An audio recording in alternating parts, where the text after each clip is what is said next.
Coming up on Valley View News, road construction begins on Pacific Coast Highway. Plus, Los Angeles legalizes sidewalk vending. And Ariana Grande's new music video breaks a record. Hello and welcome to Valley View News. I'm Brian Bruman. And I'm Sammy Shakta.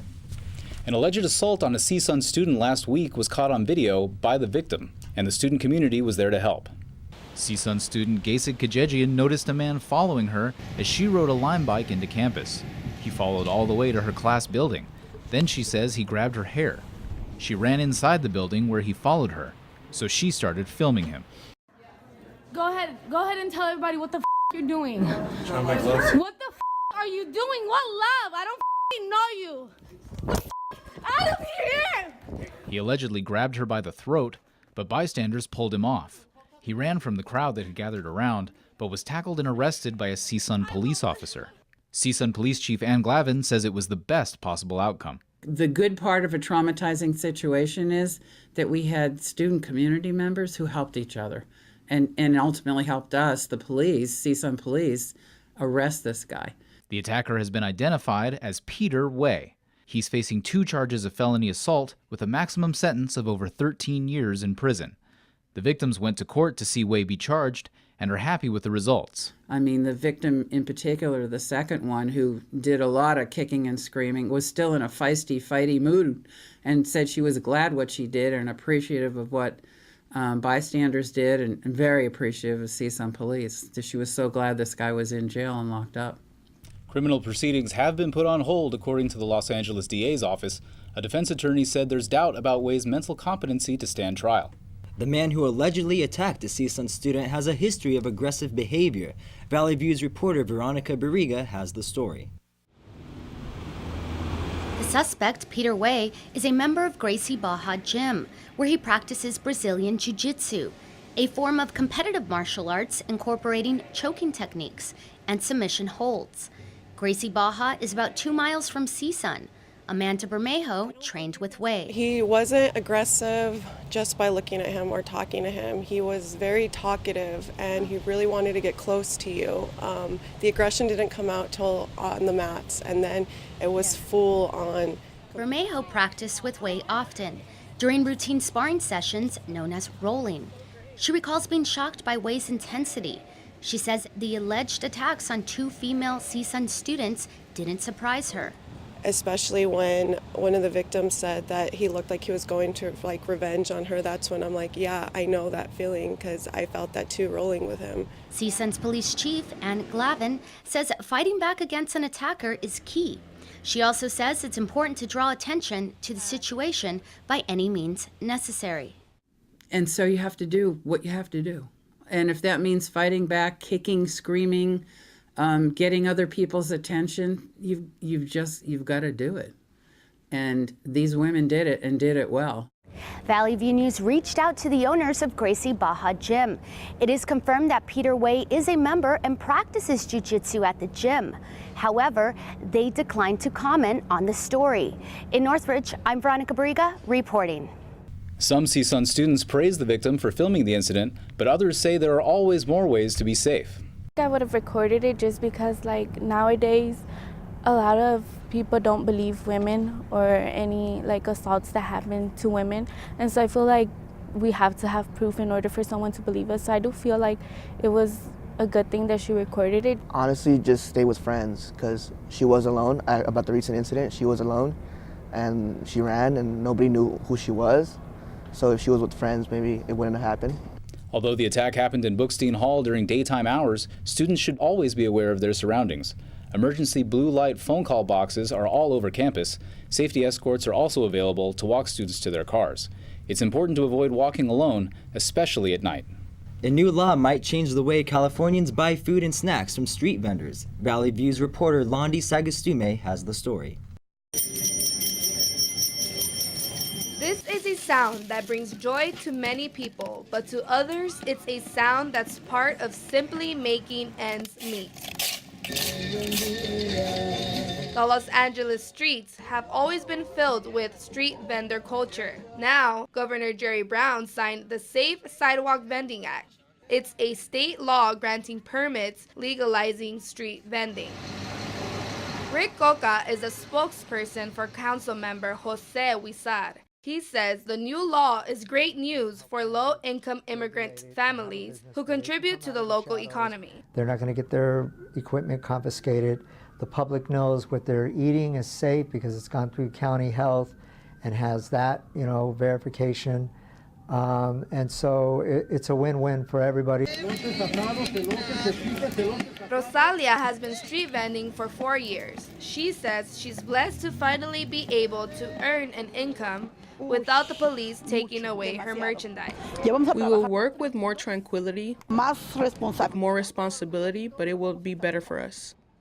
John has owned King of Juice for 18 years. He says the new law will hurt his business. It's going to make it easier for them to sell. The city's going to make money, but I'm the one that's going to be hurt because I'm going to have less customers coming to me. I'm going to be paying the same bills, and it's not helping me at all. Meanwhile, Elsie also makes her living selling fruit. All your life you have to run with fear because they throw your product away. You have to keep watch and you're never calm. Now that this law will take action in 2019, street vendors will be able to make their living with pride. I'm Lottie Sagasume in Los Angeles for Valley View News. The city of Los Angeles has been dealing with homelessness, a problem that seems far from a solution. Valley View News reporter Jesus Mendez has more on the story. Homelessness is becoming a big problem in the streets of LA. The Los Angeles Mission Center has been around for over 80 years serving those in need.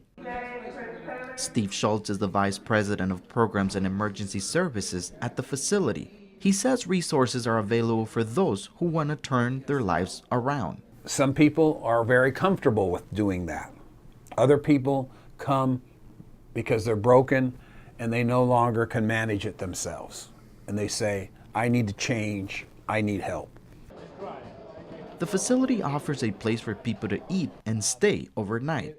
The center also provides extended programs for those who wish to rehabilitate.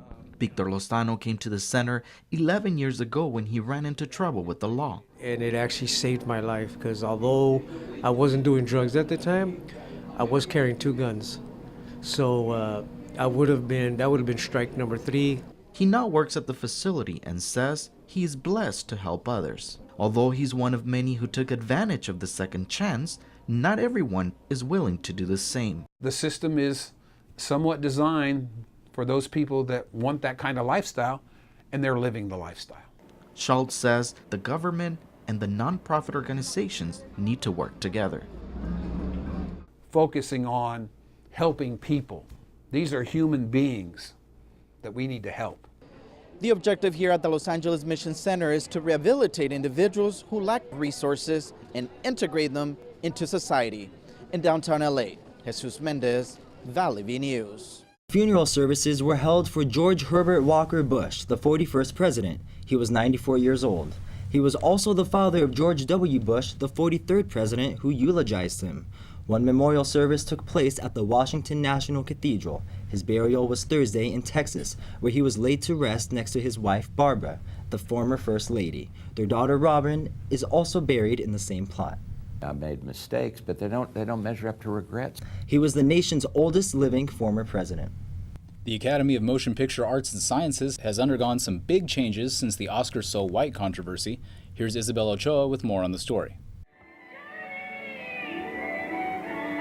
The Academy Gold Talent, Diversity, and Inclusion Program was created after the Oscars So White controversy in 2015. It focuses on recruiting women and people of color. ESTEBAN Melendez is a coordinator for talent development at the Academy of Motion Picture Arts and Sciences. We wanted to create a pipeline that enabled more underrepresented communities in the industry and give them opportunities to access the industry in ways that weren't available before.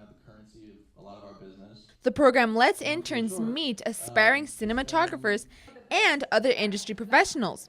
Mallory Lovings participated in the first Academy Gold program. I would attend events that would have not only great people on the panels, but then also people who are coming to see the events. So networking with the people who are there to talk to us about what we are doing or how to, I guess, benefit Hollywood. And then the people who are going to these panels are also people who are wanting to make a change in Hollywood for the better. The Academy Gold program helps bring more Latinos into the film industry.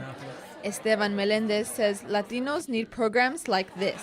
Somebody tell our story, you know, my parents' story, their parents' story. There's so many opportunities and so few of us know that they're available, so I'm in it for that. The Academy Gold program wants to expand the job opportunities available for their interns after their summer program. Meanwhile, they also want to create a formal alumni network. In Hollywood, I'm Isabel Ochoa for Valley View News. Closures on Pacific Coast Highway started Monday, repairing parts of the highway that were damaged by November's devastating Woolsey fire. The work involves replacing burnt and damaged guardrails, clearing drainage lines, and restoring damaged signs. Work was previously done on Canaan Doom Road. It is now reopened. Delays are expected for motorists. It's advised to leave earlier than usual or choose an alternative route while road work is being done.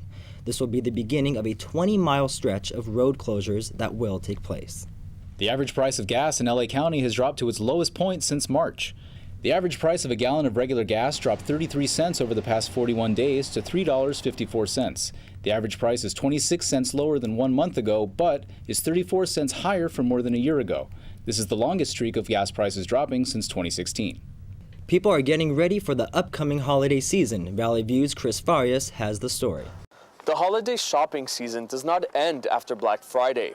Christmas is just 3 weeks away, and shoppers are still finding great deals. Some even say this is the best time to find the perfect holiday gift. For these shoes, the Fenties, they're like originally $180, and I got them for $20. Now would be the perfect time to shop, only for the simple fact that it's so dead in there. This is also the first holiday season that we won't have a Toys R Us. I'm Chris Farias, now back to the studio. It's time now for entertainment news with Valley View's Daria Hariri. Daria, what's going on? Brian, so much once again. Ariana Grande finally released her highly anticipated music video, Thank You, Next. The video broke a YouTube record for the most simultaneous viewers during a premiere. It also broke a record with more than 47 million views in 24 hours.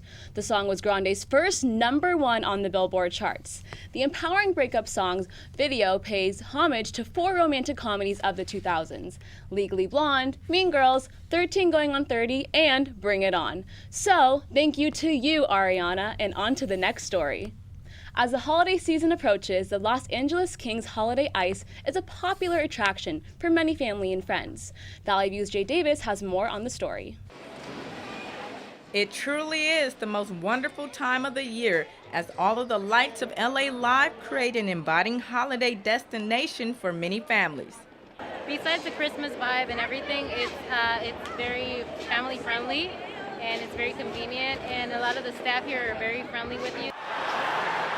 Whether you're a pro or a beginner on the ice, the rink is open to the public. Everyone is welcome to come out and bundle up to start off their holiday season. This whole vibe with like the fake snow coming down, music playing, the Christmas tree of course gives me Rockefeller Center, but we're a little better than Rockefeller Center. One of my friends can't ice skate though. She has a surgery on her arm, but I'm like, you already got one sling. Take a chance, honey. Go on, honey, take a chance. This is a fun fantasy for hockey fans. They strap on skates and experience what it's like to be on thin blades. Fans have fun as they pace themselves doing laps around the Christmas tree in the middle of the rink. We come here to like try an ice skate, but we're not really good at it, but it's fun to try it. And it's like Christmas, so it's really nice to just come. This makes me like respect hockey players more, because I can't even ice skate. I can't even imagine like actually competing in a competitive setting. This is great for families and friends as they can skate on into the holiday season. But if you haven't had the chance to come out yet, don't worry, as the ice rink will still be here until January 6th of 2019. In downtown Los Angeles, I'm Jay Davis reporting for Valley View News. Now for some show business. The creator of Broadway musicals Hamilton and In the Heights, Lin-Manuel Miranda, received a star in the Hollywood Walk of Fame last week.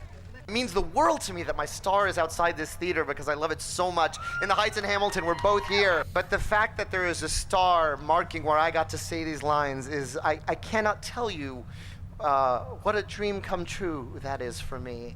Miranda has won 3 Tony Awards, 3 Grammys, an Emmy, and a Pulitzer Prize. On December 19th, Miranda will hit the big screen starring in a Mary Poppins remake alongside actress Emily Blunt. Well, it's been a fun ride, y'all. That's all your entertainment news. I'm Daria Hariri. Thanks, Daria. More to come on Valley View News. An English broadcaster warns leaders about the impact of climate change. And the LA Rams may have a chance to win home field advantage throughout the playoffs. Our sports reporter Aaron Peoples will give us a preview. Stay with us.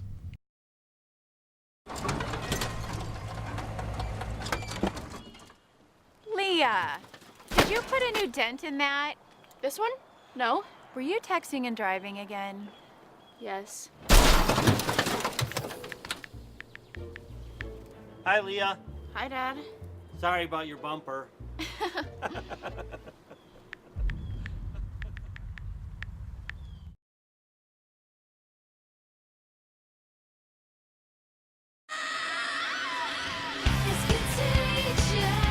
You love their music.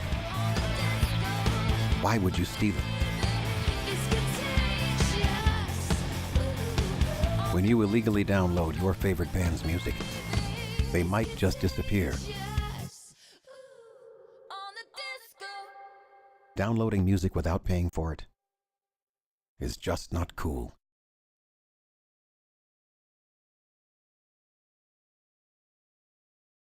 A magnitude 7.0 earthquake hit Anchorage, Alaska last Friday. It was followed by 1,000 aftershocks. Many roads were seriously damaged. The Alaska Department of Transportation says 50 sites are discovered damaged so far. Most of the damage was to the highways north of Anchorage. As of Monday, there are no reports of deaths or major structural damage to buildings. Experts say strong building codes passed after the Great 1964 Alaska earthquake helped prevent further damage. CSUN's campus newspaper, The Sundial, has a few new stories in the works. Here's the Sundial sports editor Justin Vigil with details.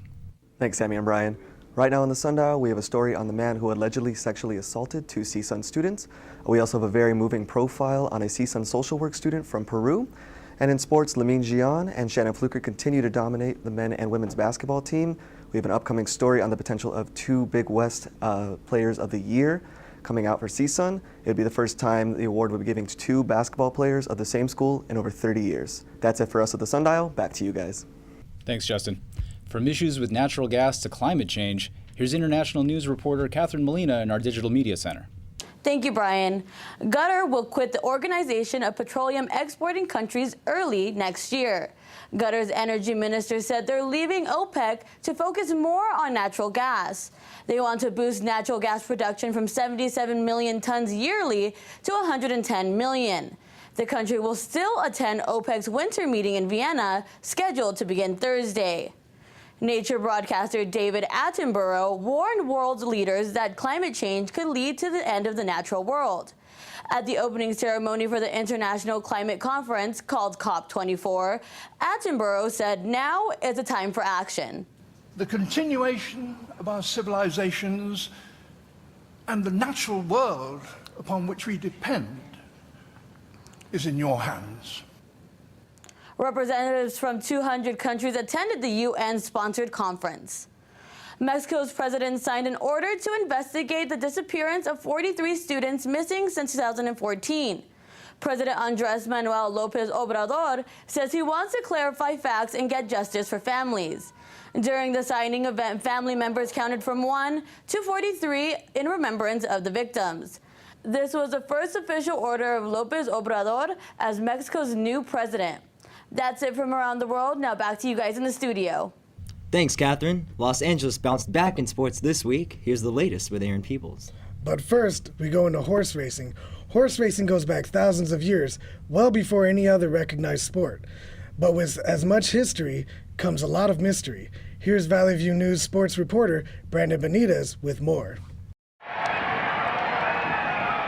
Horse racing in the United States dates back to the 17th century.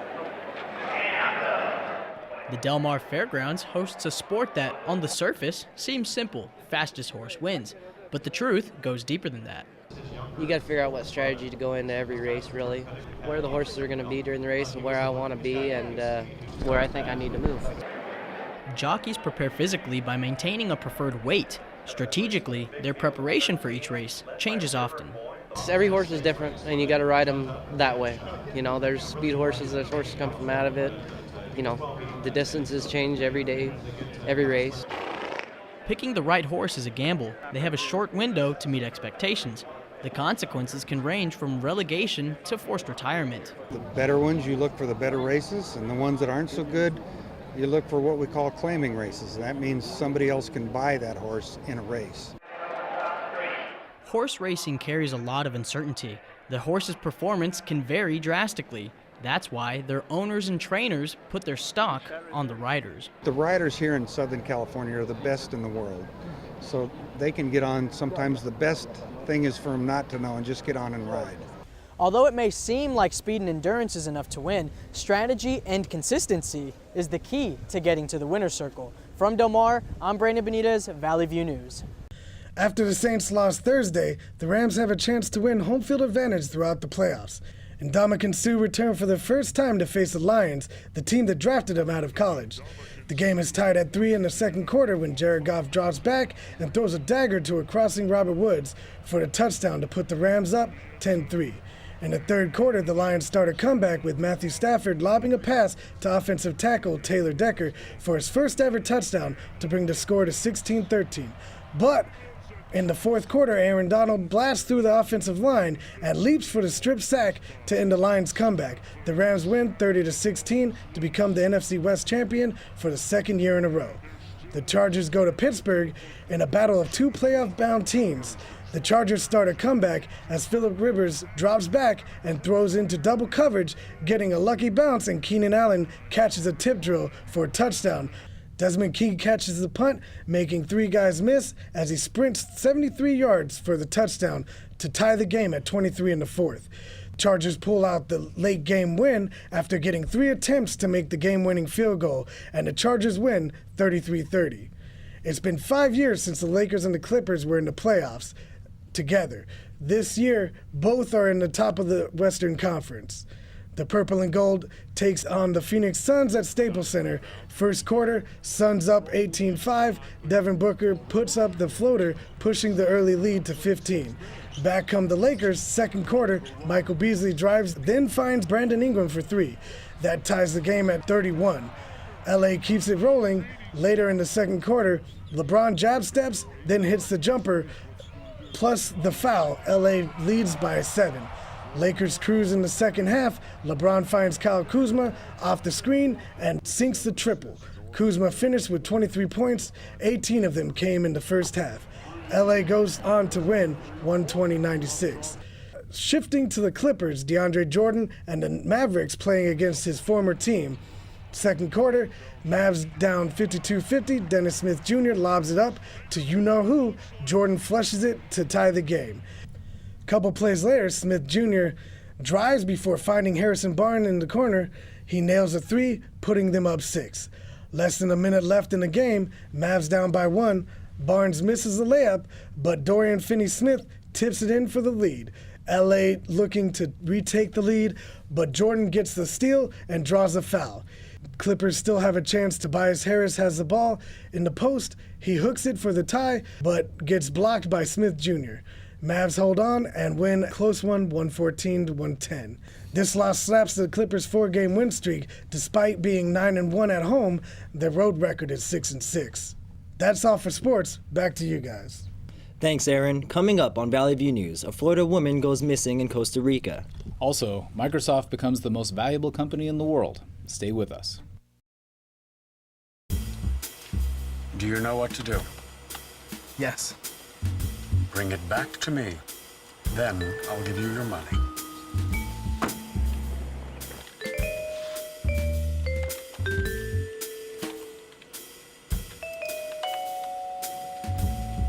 Frank Thomas, you are under arrest for the theft of trade secrets. Come with me. Bye-bye, Frank. Theft of trade secrets is illegal.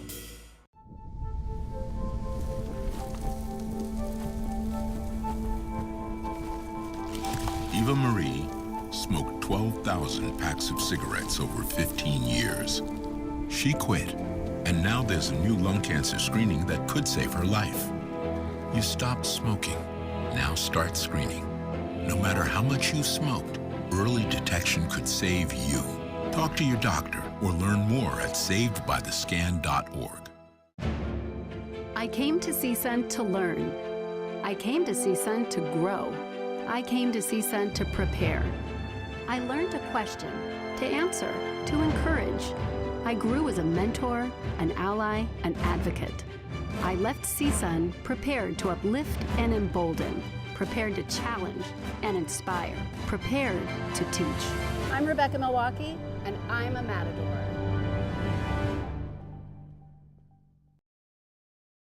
A Florida woman disappeared in Costa Rica hours before her return to the U.S. Carla Stefaniak was celebrating her 36th birthday with her sister-in-law in Central America. The sister-in-law left Costa Rica a day earlier. Mario Caicedo, Stefaniak's brother, believes she was kidnapped. She checked into her flight online but never made her flight back home. Of course, dead. That's, of course, the worst. Second worst will be human trafficking. She's already somewhere in Honduras, Nicaragua. Her family says they want answers. Marriott Hotel guest information might be in trouble. Here's Amaya Milan Wright with social media, tech, and health news. Thank you, fellas. A Las Vegas man is partially paralyzed after receiving a flu shot. Shane Morgan also lost his vision, the ability to walk and breathe on his own, one day after the shot. His family says he's in the ICU. He's on a ventilator. Doctors are treating him for GBS, a rare disorder that damages nerve cells. I take it 3 times a season. That's to do this once in a lifetime. The Morgan family says they're sure the flu caused his condition. The Marriott Starwood Hotel's database was hacked. Hackers stole 500 million records. Marriott says personal information from 327 million guests was exposed. It includes passport details, phone numbers, credit card info, and emails. The hack started 4 years ago. Marriott shares have declined 4% since the hack was discovered. Marriott says they'll inform affected guests about the hack. Microsoft surpassed Apple as the most valuable U.S. company.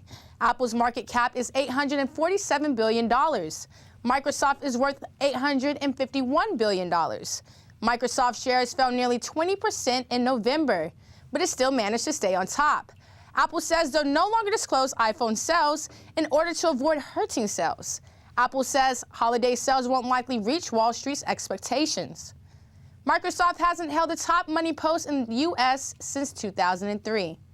That's it for social media, tech, and health news. Brian and Sammy, back to you.